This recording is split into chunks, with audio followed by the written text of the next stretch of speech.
Got a custom built Maxitrak Planet 2. This has got our new Fosworks sound system in it, an RC. We've done a tethered version of this, but this is a radio control version. So you've got the handheld RC unit here with all your controls on it. I have to apologise for my mock-up. I've just mocked 2 batteries to give me 24 volts. And I'm just coming in on some cables. But here's the sound system. We haven't actually stuck everything completely in place. But in essence, it's the standard 4QD control board. You've got an amplifier, the sound card, the RC receiver, and then also between the RC receiver and the 4QD board is the 4QD digital interface board. And then last but not least, you've got the speaker down here. What it means is you can get all the functionality out of the RC, but it's still got quite a few little safety features and other things. So I'm going to run through the complete startup and sound program with it, show you what it does. So this control board itself has got a little switch on the side to switch it on.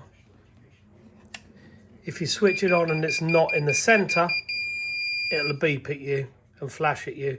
Doesn't like it at all. You've always got to have this in the center.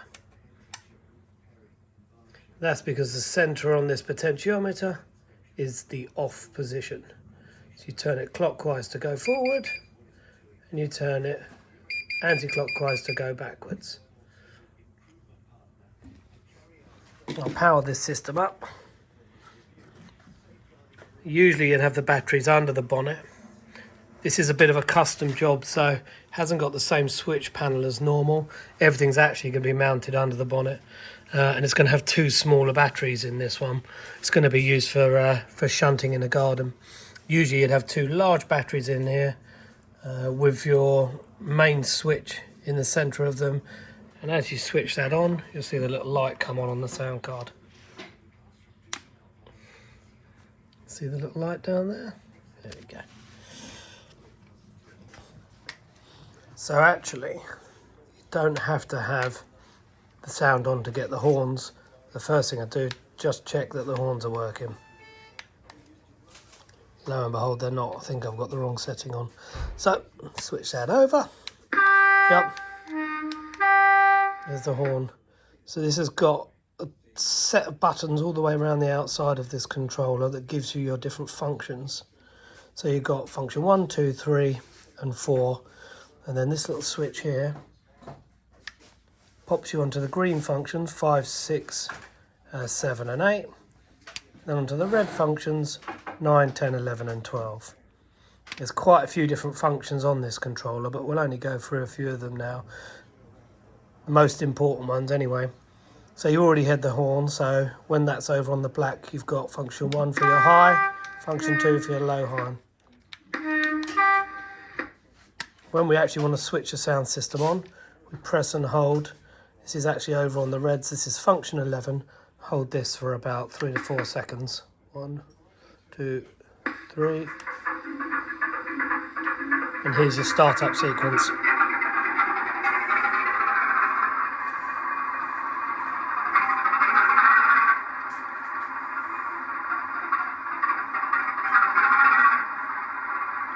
Does a few little rev ups. Actually, I think it's 5 in total. It's 3, 4,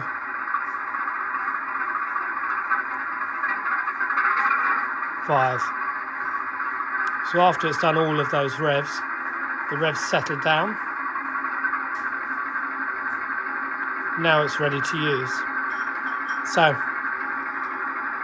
you press the dead man's handle in, turn the potentiometer, and as it first clicks in, you'll hear it go into gear,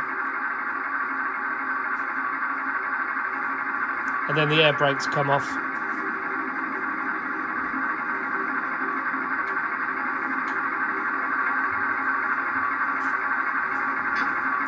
They're going into gear, air brakes. Now as we speed the model up, it revs up and down.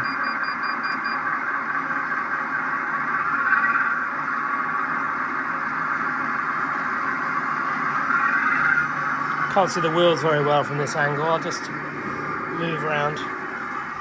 should see the wheel spinning.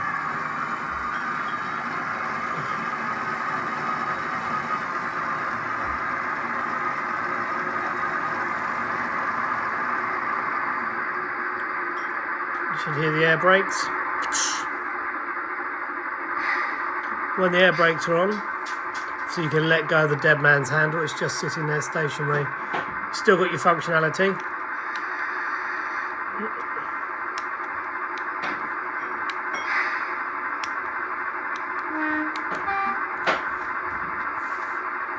And when you want to set off again, if you want to set off in reverse, hold down the dead man's handle, pull it into reverse.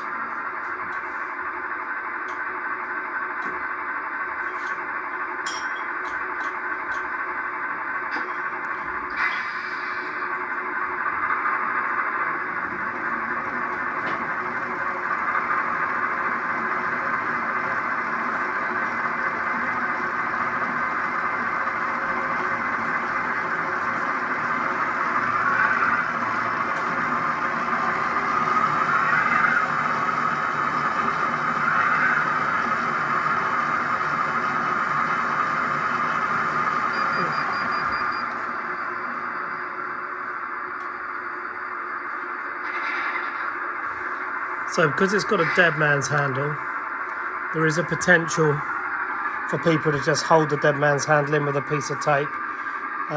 Much like the full size, this won't allow you to do that.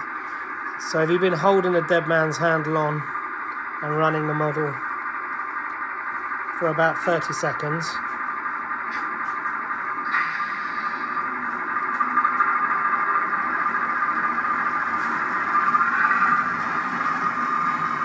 you see that the handset starts to beep at you. This is just to make sure that you're actually really holding the handset and the dead man's handle properly. And when it beeps, all you do is you click it on and off again with your finger and it'll stop.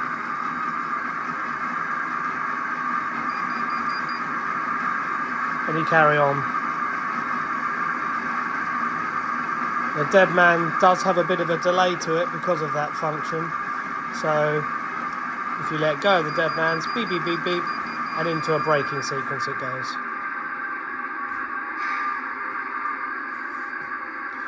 If you do that, you have to reset it into the centre before you can start off again. Now, if you want to turn the volume up, you've got 6 different levels of volume. It's pretty loud.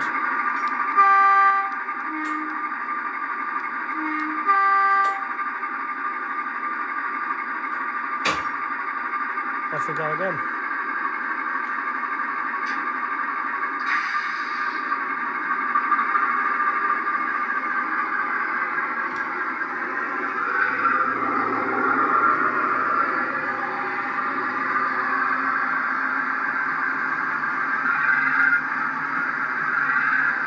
Bit of brake squirrel.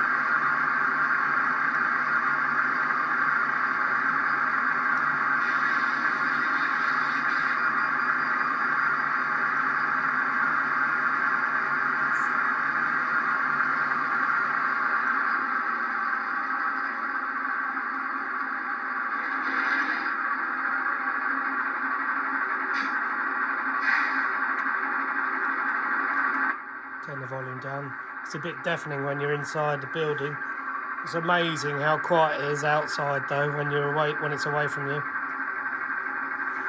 You want to turn the sound system off, you just press and hold this black function 3 seconds.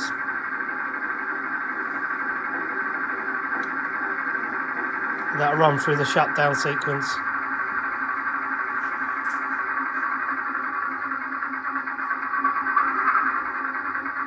One last little rev.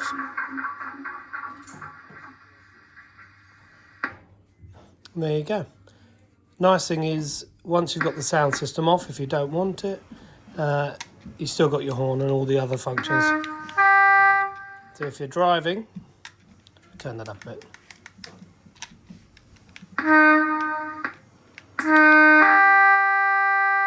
You still have all those functions without the sound if you want them.